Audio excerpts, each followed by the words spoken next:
يا جماعه روتيننا النهارده زي ما انتوا شفتوا كده اهو، والصلصه اللي احنا عملناها وكل حاجه خلصت الحمد لله على خير، وروقنا مطبخنا وروقنا شقتنا. اما الحق اروح تمرين ابني عشان انا كده هتاخر. والله انا كنت بعمل جري جري جري جري. لو عايزين بقى تشوفوا الفيديو وتقلباته كده تعالوا نشم ورده صناعيه. دي ورده صناعيه على فكره. انا بحب اللون الاخضر على فكره في اللبس، في الالوان، في كل حاجه بحب اللون ده جدا، هو والتركواز بحبهم جدا جدا، والنبيتي ليه كام لون كده بحبهم يعني. المهم عشان ما اطولش عليكم ده كان فيديونا النهارده. عملنا صلصه احنا عندنا ومفرزين وكل حاجه، بس لما تلاقي حاجه نقطه كده في ايدك هاتيها وحطيها في التلاجة، مش هتخسر معاكي. بيجي وقت بسم الله ما شاء الله بتلاقي كل حاجه ارتفعت ارتفعت ارتفعت. فلما تلاقي حاجه عندك في التلاجة ده خير، مالي بيوتكم ان شاء الله ومالي بيوتنا باذن الله. حاجه كويسه. الست الشاطره تملى بيتها خير. دي الست الشاطره، الست اللي متربيه صح، الست اللي متربيه على اصول، ما تخليش بيتها فاضي ابدا. ولو عايزه تشوفي الفيديو بتاعنا النهارده تعالي بقى شوفي احنا عملنا ايه وايه كانت القصه، يعني ايه كان الموضوع. واشوفكم على خير. لا مش هشوفكم على خير، احنا هنبدا الفيديو بقى يلا اصل انا اتعودت على قفله الفيديو اشوفكم على خير. لا تعالوا نشوف الفيديو بتاعنا عملنا فيه ايه النهارده، وده كان يومنا النهارده. السلام عليكم ورحمة الله. ازيكم يا حبايبي، عاملين ايه؟ يا رب تكونوا بخير. تعالوا بقى شوفوا المطبخ بتاعي النهارده شكله ومنظره عامل ازاي. بجد ما كنتش عارفة ادخل المطبخ من كتر الكركبة والحاجة اللي فيه. تعالوا بس الاول نغسل الطبقين دول اللي في الحوض ونروق الحوض بتاعنا وننضفه وناخدها كده حاجة حاجة صلنسيه. هنبدأ يومنا كده كله مع بعض، بس نسمي بسم الله ونصلي على رسول الله عليه افضل الصلاة والسلام. وتعالي بوريكي ليه لمعة الصواني ولمعة الازاز ده المعجون اللي احنا كنا عملناه مع بعض على الصفحه. المعجون اللي هو بينظف المواعين والرخام وبينظف السيراميك والارضيات وكل حاجه، بيخليها حلوه قوي قوي قوي زي ما انتوا شفتوا كده، وبتبرق معاكي وما بتاخدش مجهود معاكي خالص، وبتخلي لك الحاجه حلوه قوي قوي غير ريحتها طبعا. ماشي. المهم هنغسل كده ايه مواعيننا كده ونظبطهم، مع اني كنت غاسله مواعين الصبح، فبس قلت ايه بقى يلا ما نسيبش اي حاجه في الحوض. ده الكلام ده كنا ايه يعني خلاص بعد الغدا يعني، فاهمني؟ وكنا مظبطين الدنيا، بس طبعا عشان تيجي تلاقي الدنيا كده كمان يا نهار ابيض يستحيل تقعدي فيها ابدا يستحيل. المهم حبايبي هنغسل مواعيننا كده ونظبطها وننضف الحوض. بصي امسكي الحوض بقى بتاعك اغسليه كده وخليه يبرق ومتظبط لسبب بسيط جدا، لانك هتغسلي فيه خضارك، هتغسلي فيه حاجتك. عمرك ما تغسلي خضار او لحوم او اسماك او اي حاجه ايا كانت الا اذا كنتي غاسله الحوض بتاعك كويس جدا. ماشي. المهم اهو زي ما انتم شايفين كده هنبدا نفضي الصفايه بتاعتنا اول باول كده صفايه، لان الصفايات دي بتعمل ريحه وحشه جدا جدا في المطبخ. وهاتي بقى حبه من الصابون على المعجون بتاعك كده واغسلي بيها الحوض، بتخليه حلو قوي وريحته جميله وبيبرق وكل حاجه. طب ما انت يا منى هتغسلي فيه حاجه ايا كان برضو يتغسل قبل وبعد، ده بيفرق معاكي كتير. هاتي بقى صفايه وهاتي طبق زي ما انت شايفه كده. وكنت ماشيه في السوق النهارده وانا راجعه ولقيت الراجل بتاع البساريه الصغيره دي، انا بحبها جدا جدا يا جماعه، بتبقى في التخليل تحفه تحفه تحفه. دي اول حاجه احنا هنعملها مع بعض، لسه اليوم طويل ها المهم ابداي اغسليها كده، اغسليها غسله حلوه ولكن ما تهريهاش في ايدك. تمام كده حبايبي. بصي بطراطيف صوابعك كده قلبيها تقليبه حلوه، وتكوني حاطه طبق تحت الصفايه صفي على طول على حد ما تبقى ميتها بيضه معاكي ونضيفه. اوعي تحطيها كده تغسليها شطفه اي كلام، شطفه بس شطفه حلوه اهي، ولا حطينا فيها ملح ولا خل ولا اي حاجه علشان ما تتهريش منك لان هي صغيره. انا بحب البساريه الصغيره دي مش السردين اللي بيجي على انه بساريه وبيتخلل وبيبقى اكبر من كده بكتير، ده سردين يا جماعه. في فرق ما بين السردين وما بين البساريه الصغنونه دي، لان انا بشتريها من اكبر المحلات اللي هي بتاعت الفسيخ وبلاقيها كده بالحجم ده، هي دي فعلا البساريه. تمام كده. وبعد ما خلصنا اهو حطيناها في الصفايات تتصفى معانا، وهنحطها في مكان هوا لازم تصفى حلوه قوي قوي. امسكي بقى الحوض بتاعك صبنيه تصبينه حلوه مطرح السمك بتاعك، تمام، او مطرح الحاجه اللي انت عملتيها. بصي انا هحطها في صفايات اهو عشان ايه ما تبقاش مكمكمه على بعض وتبقى فيها ميه. احذري موضوع الميه ده.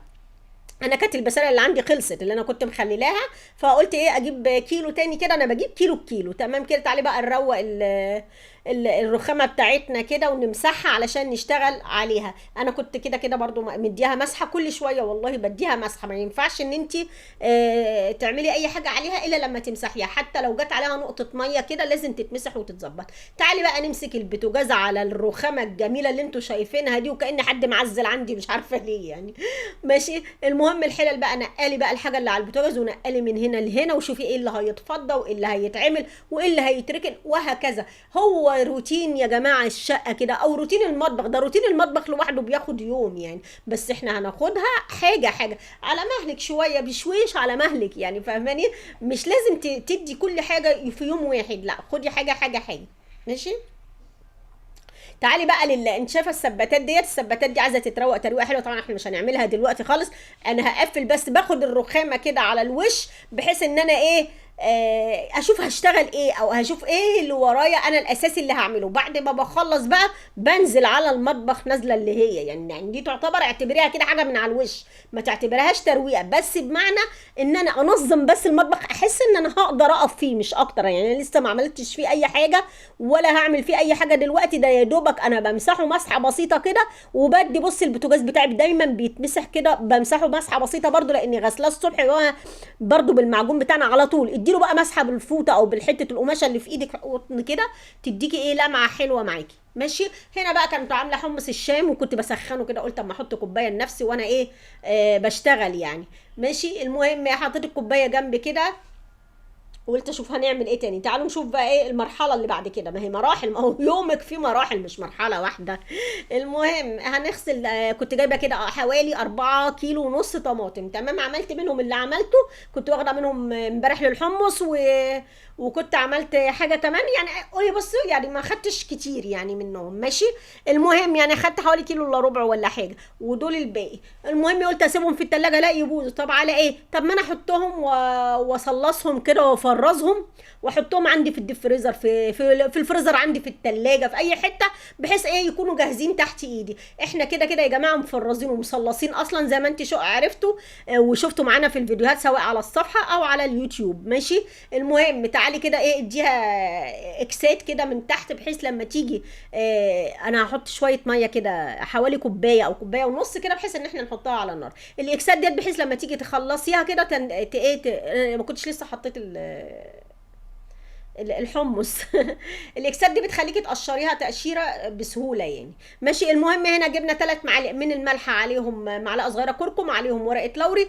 ماشي. وهنقلبهم كده مع بعض. تمام كده حبايبي. ومعلقه من الشطه، اوعي تنسيها، ما تكتريش وما تزوديش شطه لو انت مش بتحبي الشطه.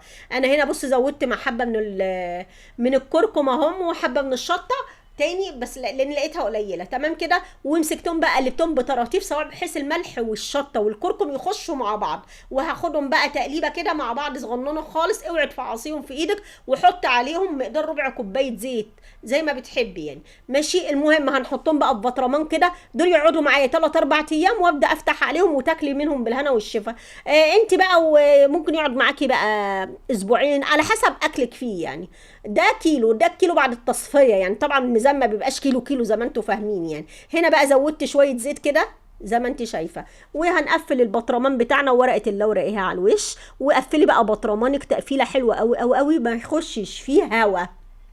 تمام كده حبايبي. كل ده والطماطم بتاعتنا لسه طبعا بتاخد الغلوه بتاعتها على البوتاجاز. تمام. تعالي بقى ننضف كده مكان ما عملنا. طبعا زي ما انت فاهمه، زي ما انت عارفه طبعنا وحكايتنا مع بعض، هنمسح كده بالمنديل ونجيب كيس يعني بصي يعني زودي تقفيل حلو قوي قوي على البطرمان بتاعك يعني. خلي ايدك ناشفه عليه كده عشان ما يدخلوش هوا. وقطعي الكيس بقى بتاعك كده، ما تخلوش مشرشر كده، مش فستان فرح هو يعني. ماشي. وارمي بقى الزيادات عندك ديت وظبطي الدنيا ولم الحكايه والروايه اللي انت ايه عاملاها دي. ماشي. وتعالي بقى امسحي بقى الرخامه طبعا زي ما انت شايفه. ولسه طبعا احنا طول ما احنا بنعمل بنمسح، وهاتي تاني وامسحي، وهاتي تاني وامسحي. دول شويه صابون عليهم حته معجون، تمام، عشان ما تبقاش الرخامه بتاعتك زفره وتبقى نظيفه معاكي وانت شغاله. هاتيها كده من اولها لاخرها. احنا بنمسح لسه التصبين ده في الاخر خالص لما اخلص فيديوهاتي ولما اخلص حاجتي. الواد روكي جاب الازازه، بصوا رماها ورايا ازاي ابن اللذينه، مش عارفه اعمل فيه ايه والله. واد شقي جدا جدا جدا، مش عارفه اعمل فيه ايه. الازاز دي يا جماعه كانت عندنا قديمه، كنت انا مطلعاها، كنت هعمل صابون، فراح هو ايه وحطيتها على الباسكت من فوق، هعمل صابون اللي هو بتاع المواعين يعني، ماشي. وحطيتها على الباسكت، فهو راح يلعب بيها فشخطت فيه سابها ومشي. المهم كانت الطماطم بتاعتنا زي ما انتوا شفتوا كده استوت اهي، خدت الغلوه بتاعتها. بدات ان انا اقشرها تقشيره سهله جدا. الاكسات دي بتخليكي تقشريها تقشيره حلوه قوي قوي، بحيث ممكن ما تصفيهاش لو انت مش حابه تصفيها يعني. احنا صلصه المكرونه يا جماعه ما بنصفيهاش يعني، دول شويه عاملاهم كده ايه، بحيث لو حبيت اعمل شويه مكرونه مستعجله ولا حاجه، ولا بالليل الولاد جاعوا ولا حاجه وحبينا نعمل شويه مكرونه، يبقى عندي ايه طماطم ايه جاهزه كده على طول، اقوم حطها على البوتاجاز على طول، ما اقعدش بقى لا اعصر ولا اعمل، ماشي. وهنبدا ان احنا نقشرها كده زي ما انت شايفه، ونشيل العنقود بتاعها بالسكينه كده، ونحط ايه في الخلاط، ونحط بطلع شويه بردهم يعني عشان هي سخنه جدا، ماشي. ونحط في الخلاط ونضربها ضربه تمام تمام كده حبايبي. بصوا انا بقطع العنقود بتاعها ازاي، سهله جدا في التقشير لما خدت الغلوه بتاعتها. بص مش احسن ما كنت ان انا احطها في التلاجة وممكن تبوظ، انا مثلا مش عايزه النهارده او مش محتاجاها بكره، ودي كميه مش بسيطه يعني، مش هعمل بيها حاجه، يبقى على طول قومي صلصيها كده. اي فرصه تجيلك ان انت لقيتي، انا لقيتها الكيلو ونص ب10، فليه ما اجيبهاش يعني. فجاه بلاقيها عليت قوي مش عارفه ليه. طيب خلاص فرصه وجاتني ان انا اعمل شويه زي دول. هنا بقى كنت انا ايه ضربتها في الخلاط كلها، جبت بقى معلقه من البابريكا على معلقه من السكر على شويه ملح، بس كده لا اكتر ولا اقل زي ما انتم شايفين كده. وهناخدهم كده على البوتاجاز، كنت انا مجهزه البوتاجاز، وهديهم تقليب وخلاص على كده. هنا بقى خدت التسبيكه بتاعتها خلاص تمام كده. بصوا اهي، نفعوني ولا ما نفعونيش؟ هم دول فعلا الحاجه اللي انت بتلاقيها فرصه قدامك اوعي تسيبيها. اي حاجه مش طماطم بس، خلي بالكم دخلت رمضان ديت بتبقى الحاجه غاليه جدا جدا جدا. وممكن حاجه زي كده مثلا يعني شويه طماطم لقيتيهم، لو انت مش هتخزنهم لرمضان وعندك، ممكن ينفعوكي في الايام اللي جايه، يقعدوا عنك اسبوع 10 ايام اهم، على حسب استخدامك يعني. بس هي فرصه وجات لك ما تضيعوهاش. عامه في موضوع الاسعار ده، لان انتوا زي ما انتم شايفين عارفين ان هي متقلبه يعني، وبالذات في الطماطم المجنونه دي. ماشي. ومن هنا ده كان الفيديو بتاعنا، واتفرجوا علينا بقى وادعوا لي دعوه حلوه. طب انا عايزاكي تطلعي لي كده يا شيخه، والله تعالي والله هوريكم، بس والله انا تعالى طايره. لا انا اخاف عليهم، انا اخاف عليهم. انا عايزاكي تخافي عليهم. لفيني هنا، لفيني يا جسر.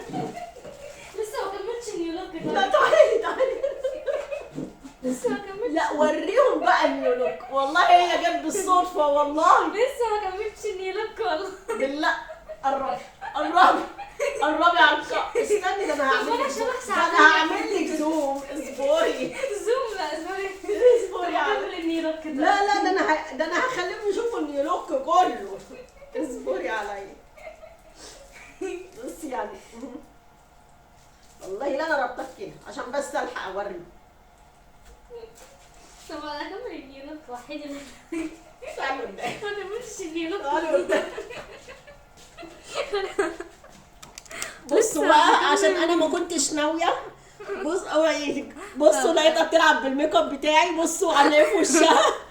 لازم اسرحهم، لازم تفيده دي اهي، دي تفيده دي لازم. بصوا بتعمل حاجه. ايه ده الكميه الاحمر اللي انت عاملاها؟ لا حتى حاجات لسه هحط كام بيضه. لسه كمان هتحط. ما ماشي كملتش النيولوك والله. ماشي. وايه دي يا جماعه روتيننا النهارده زي ما انتوا شفتوا كده اهو.